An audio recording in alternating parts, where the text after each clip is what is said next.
Sir आपने presentation दी थी ना बनाने के लिए, एक बार चेक कर लीजिए। ओ हेलो, तू कौन है और तेरी हिम्मत कैसे हुई सर की चेयर बैठने की? क्या हो गया? आप इतना चिल्ला क्यों रहे हो? और दिखाओ मुझे प्रेजेंटेशन, मिस्टर हॉकिंस वाली है ना, दिखाओ। तुझे क्यों दिखाऊं मैं प्रेजेंटेशन? और तू होती कौन है जिसे मैं प्रेजेंटेशन दिखाऊं? अपनी औकात में रह समझी और अपने काम से मतलब रख। Oh hello, please mind your language. आप मुझसे इतनी बदतमीजी से बात नहीं कर सकती, और ये बहुत ज्यादा इंपॉर्टेंट प्रेजेंटेशन है, तो क्रॉस चेक करनी बहुत ज्यादा जरूरी है। अब मुझे दिखा दो। आई नो कि ये बहुत ज्यादा इंपॉर्टेंट प्रेजेंटेशन है, इसीलिए ना बॉस ने मुझे हैंडओवर की है। और तू इतनी बकवास क्यों कर रही है? तू है कौन?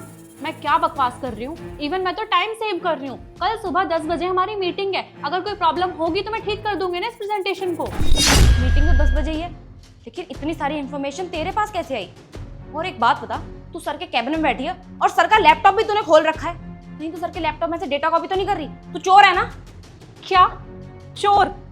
आपको मैं शक्ल से चोर लग रही हूँ? चोर का तो पता नहीं, लेकिन तू शक्ल से भिखारन जरूर लग रही है।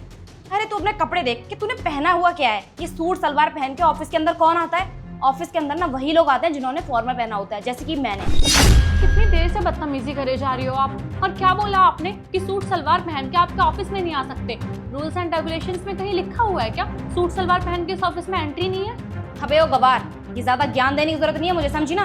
तुम जैसे गवारों का ना इतने बड़े ऑफिस में कोई काम नहीं है। तुम जैसे लोग ना इतने बड़े ऑफिस में बस झाड़ू पोछा लगाने के लिए आते हो, और जब देखते हो ना कि ऑफिस में कोई भी नहीं है तो बॉस की चेयर पर बैठ के अमीरों वाली फीलिंग लेने लग जाते हो। लेकिन बेटा आज ना मैंने तुझे पकड़ लिया है, अब चुपचाप ना यहाँ से उठ जा, वरना मुझे गुस्सा आ गया ना तो धक्के मार के तुझे कंपनी से बाहर निकाल दूंगी। चल उठ और निकल यहाँ से।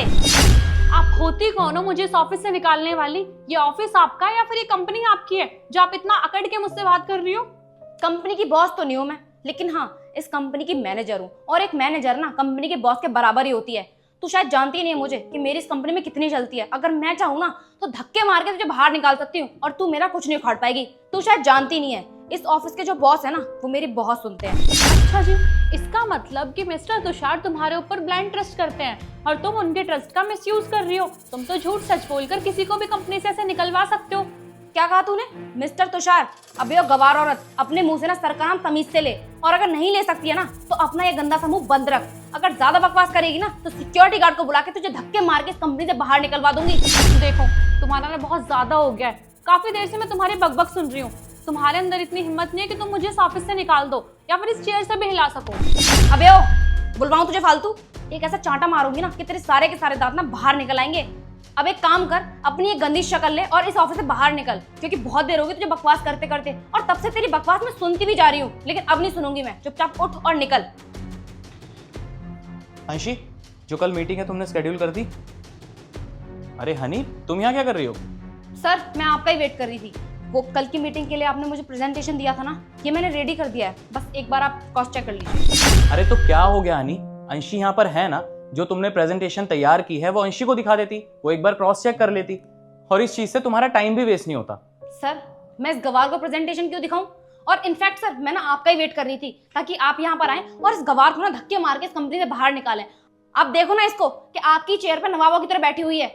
मुझे तो लगा सर आप इसे डांटोगे, लेकिन आप वो किससे अच्छे से बात कर रहे हो। हनी ये तुम क्या बकवास कर रही हो? तुम्हें पता भी है कौन है ये मेरी वाइफ है अंशी। व्हाट? सर ये आपकी वाइफ है? मैम आप सर की वाइफ हैं, आपने मुझे पहले क्यों नहीं बताया? क्या बताती? तुमने मुझे कुछ बोलने का मौका दिया? इतनी देर से उल्टा सीधा ना जाने क्या क्या सुनाए जा रही हो, मुझे नीचे दिखाने की कोशिश कर रही हो, मेरे ऊपर कमेंट कर रही हो, और इतनी बेहुदगी की तुमने मेरे साथ। और एक बात बताओ, अगर मैं तुषार की वाइफ नहीं होती तो क्या तुम मेरे साथ बदतमीजी करती? जरूरी है कि अगर कोई इंसान अमीर है या फिर बड़ा है तुमसे पोजीशन में तभी तुम उसकी इज्जत करोगी? तुम्हारे अंदर नॉर्मल एटिकेट्स नहीं है क्या? किससे कैसे बात की जाती है? अगर मैं कोई नॉर्मल पर्सन होती या फिर चलो सफाई करने वाले भी होती तो क्या तुम इतनी बदतमीजी से मेरे साथ बात करती? और हमारी कंपनी में तरह तरह के क्लाइंट्स आते हैं, गरीब अमीर हर तरीके के लोग आते हैं, तुम उनके साथ भी ऐसे बिहेव करती हो क्या? तुम्हारी वजह से ना जाने कितनी डील्स हमारी खराब हो जाती होंगी, क्योंकि तुम्हारा तो बिहेवियर है लोगों के टुवर्ड्स कितना ज्यादा बुरा है। और मैम आपकी जानकारी के लिए बता दूं कि आप इस कंपनी की मैनेजर हो, और मैनेजर का काम पता है क्या होता है? सारी चीजें मैनेज करना। मुझे नहीं लगता कि तुम कुछ मैनेज करती होगी। इवन मुझे तो ये लगता है कि हमारी कंपनी के एम्प्लॉयज को भी तुम डरा धमका के अपनी पोजीशन का मिसयूज करके उनसे काम निकलवाती होगी।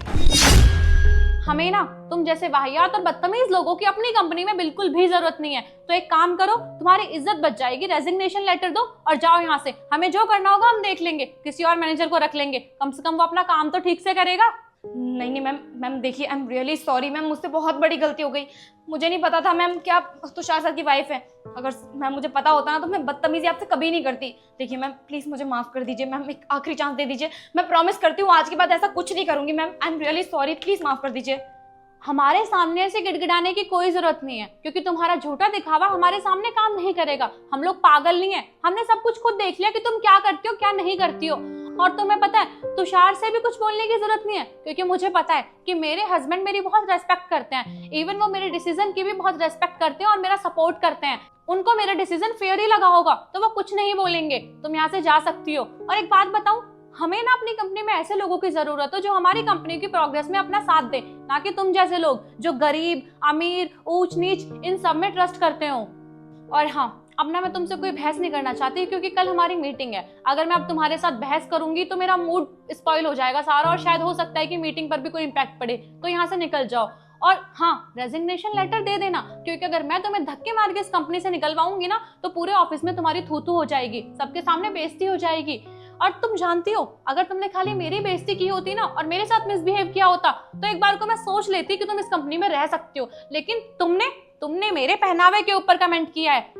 तुमने क्या कहा था कि सूट सलवार गवार पहनते हैं। अरे हमारे इंडिया की कितनी सारी लेडीज हैं जो सूट सलवार पहनती हैं, इवन तुम्हारे घर में भी पहनती होंगी। हो सकता है कि तुम्हारे घर में ना भी पहनती हो, क्योंकि तुम तो इंडिया के कल्चर को सपोर्ट ही नहीं करती।